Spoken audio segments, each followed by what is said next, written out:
Alright guys, how's everyone doing today?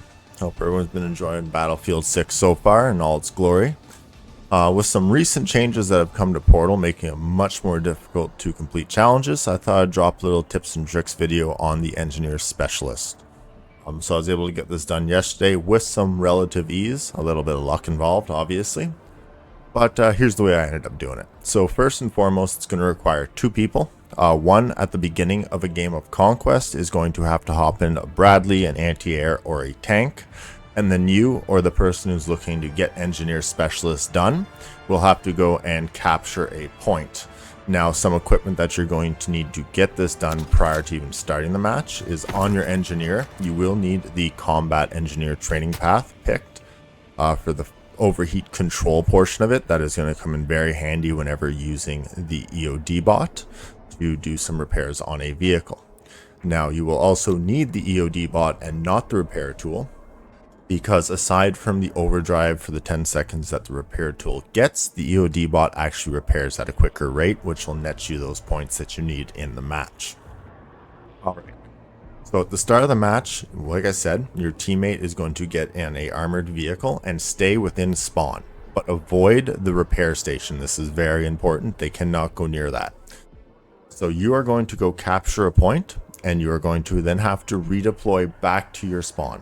I'm not too sure why, but in my personal experience, this is the only way this has worked for me. Now, once you redeploy, you're going to go over to your teammate in the vehicle and deploy your EOD bot and start repairing it. Now, if you notice as you're doing this, your teammate's health won't actually appear to be full. You'll start rolling some experience as well as getting the points towards the necessary challenge.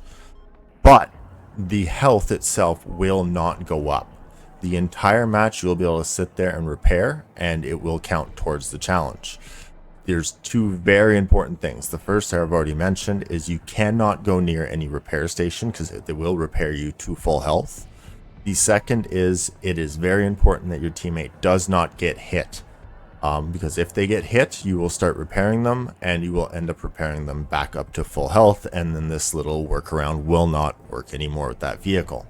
So it is recommended that you stay close enough to your spawn where the Sea-Wiz or the anti-air protection can drop any bombs or missiles coming at you. Then the only real thing you have to worry about is the strafing runs with the main guns that the Sea-Wiz does not take out. So with some luck, as long as your team holds down two objectives, ideally you'd like some back and forth in the match to have the ticket drain happen as slow as possible. But as long as your teammate sits there in the vehicle and you sit there with the EOD bot constantly redeploying it and repairing, you should have more than enough time to get the 6,000 health repaired in a match that you would normally be struggling with. So I hope you guys find this little video helpful in getting this challenge done, and go ahead and follow my TikTok, my Twitch for some more videos coming down the road.